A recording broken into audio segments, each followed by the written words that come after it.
नमस्कार मित्रांनो, MX मराठी न्यूजच्या या विशेष आणि अत्यंत महत्त्वपूर्ण महावृत्तांतात आपणा सर्वांचं सहर्ष स्वागत.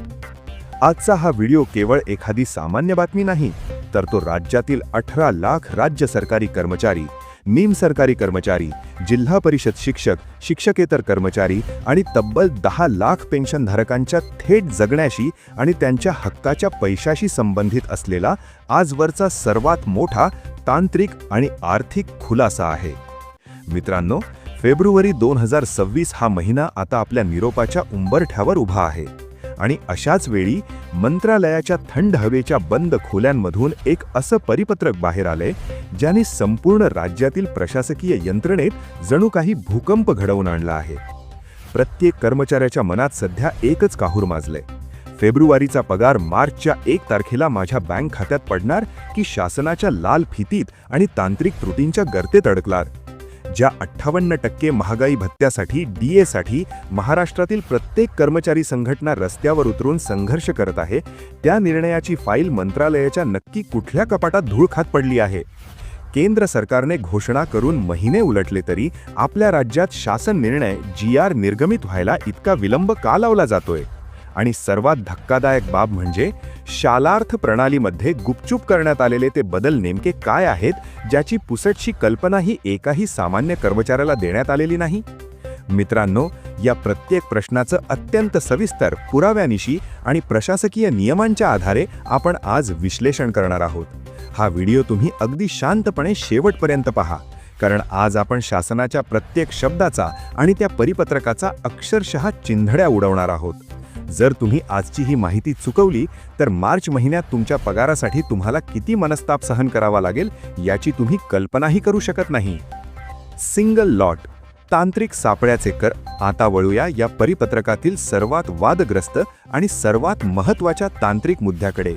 तो शब्द आहे एकच लॉट, सिंगल लॉट. मित्रांनो, हा शब्द साधा वाटत असला तरी यात कर्मचाऱ्यांच्या पगाराचा मोठा अडथळा लपलेला आहे. सामान्यतः काय होतं, दर महिन्याला जेव्हा पगार बिलं शालार्थ प्रणालीतून फॉरवर्ड केली जातात तेव्हा काही तांत्रिक अडचणी येतात. कधी सर्व्हर डाऊन असतो, कधी इंटरनेटचा प्रश्न असतो, तर कधी क्लर्ककडून एखादी चूक होते. अशा वेळी शासन काय करायचं? पहिल्या लॉटमध्ये राहून गेलेल्या शाळा किंवा कार्यालयांसाठी दुसरा सेकंड लॉट किंवा तिसरा लॉट उघडला जायचा. यामुळे सर्वांचा पगार उशिरा का होईना पण त्याच महिन्यात व्हायचा. परंतु फेब्रुवारी 2026च्या या नवीन परिपत्रकात शासनाने अत्यंत कठोर भूमिका घेतली आहे. त्यांनी स्पष्ट शब्दात बजावलंय की यावेळी फक्त आणि फक्त एकच लॉट असणार आहे. याचा अर्थ असा की जर तुमच्या शाळेच्या मुख्याध्यापकांनी किंवा तुमच्या कार्यालयाच्या आहरण व संवितरण अधिकाऱ्याने DDOने दिलेल्या विहित मुदतीत पगार बिल फॉरवर्ड केलं नाही किंवा फॉरवर्ड करताना काही तांत्रिक त्रुटी राहिली आणि बिल रिजेक्ट झालं, तर त्या कर्मचाऱ्याला या महिन्यात पुन्हा पगार बिल सादर करण्याची कोणतीही तांत्रिक संधी मिळणार नाही. हा सिंगल लॉट म्हणजे कर्मचाऱ्यांच्या डोक्यावर टांगती तलवार आहे. मार्च महिना हा आर्थिक वर्षाचा शेवटचा महिना असतो. अशा वेळी जर फेब्रुवारीचा पगार वेळेत झाला नाही तर तो बजेट क्लोजिंगमध्ये अडकून पडतो. एकदा का पगार बजेटमध्ये अडकला की तो काढण्यासाठी पुन्हा नवीन आर्थिक वर्ष उजाडावं लागतं. म्हणजेच ज्या कर्मचाऱ्यांचे गृहकर्जाचे हप्ते, होम लोन EMI, मुलांच्या शिक्षणाची फी किंवा औषधांचा खर्च 1 तारखेच्या पगारावर अवलंबून असतो, त्यांच्यावर उपासमारीची वेळ येऊ शकते. शासनाचा हा एकच लॉटचा निर्णय कर्मचाऱ्यांच्या सोयीसाठी आहे की त्यांना वेठीस धरण्यासाठी, असा प्रश्न आता उपस्थित होत आहे. दुसरा अत्यंत गंभीर मुद्दा ज्यावर या परिपत्रकात सविस्तर प्रकाश टाकण्यात आला आहे तो म्हणजे मुख्याध्यापक पदाची रिक्त जागा आणि प्रभारी मान्यता. मित्रांनो, आपल्याला माहीत आहे की राज्यातील हजारो माध्यमिक आणि उच्च माध्यमिक शाळांमध्ये आज कायमस्वरूपी मुख्याध्यापक नाहीत. तिथे सेवा ज्येष्ठतेनुसार प्रभारी मुख्याध्यापक काम पाहत आहेत. पण आता शालार्थ प्रणालीमध्ये एक नवीन चेक बसवण्यात आला आहे.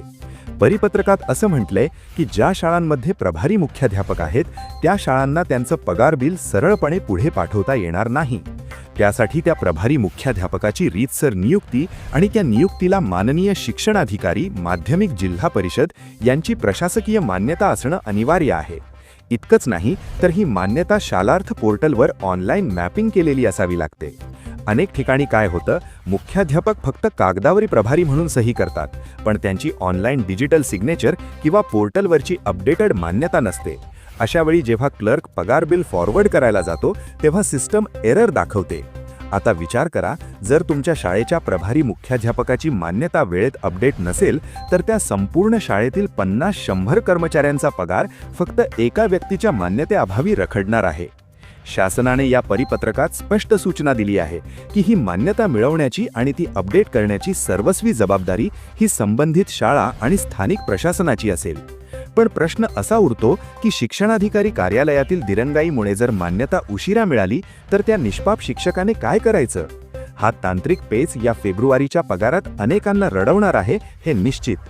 आता वळूया त्या विषयाकडे ज्याने संपूर्ण महाराष्ट्रातील कर्मचाऱ्यांचं लक्ष वेधून घेतलं आहे. तो विषय म्हणजे 58% महागाई भत्ता DA. मित्रांनो, हा केवळ 4% फरक नाही, तर हा प्रत्येक कर्मचाऱ्याच्या कष्टाचा पैसा आहे. केंद्र सरकारने जेव्हा 54% 58% महागाई भत्त्याची घोषणा केली तेव्हा असं वाटलं होतं की महाराष्ट्र सरकार सुद्धा लगेच याचा GR काढेल. पण दुर्दैवाने फेब्रुवारी महिना संपत आला तरी 58% महागाई भत्त्याचा शासन निर्णय अद्यापही मंत्रालयाच्या लाल फितीत अडकून पडला आहे. आता याचे सविस्तर गणित समजून घ्या. समजा एखाद्या माध्यमिक शिक्षकाचा किंवा सरकारी कर्मचाऱ्याचा मूळ पगार 50,000 रुपये आहे. जर त्याला 54% दराने महागाई भत्ता मिळत असेल तर ती रक्कम 27,000 रुपये होते. पण जर हाच दर 58% झाला तर ती रक्कम 29,000 रुपये होते. म्हणजे प्रत्येक महिन्याला एका कर्मचाऱ्याचे 2,000 रुपयांचं नुकसान होत आहे. जर आपण पेन्शनधारकांचा विचार केला तर त्यांच्यासाठी ही रक्कम औषध पाण्यासाठी अत्यंत महत्त्वाची असते. आता प्रश्न असा आहे की शालार्थमध्ये जेव्हा फेब्रुवारीचा पगार तयार होतो तेव्हा सिस्टममध्ये जो रेट असतो त्याच दराने पगार निघतो. जोपर्यंत अर्थ विभाग 58%चा GR काढत नाही तोपर्यंत शालार्थमध्ये नवीन दर अपडेट करता येत नाही. याचा सरळ अर्थ असा की फेब्रुवारीचा पगार हा जुन्या 54% किंवा जो लागू असेल त्या दराने होणार आहे. मग या 4%च्या फरकाचं काय? शासन म्हणतं की आम्ही हा फरक थकबाकी म्हणजे अरियर्स म्हणून देऊ.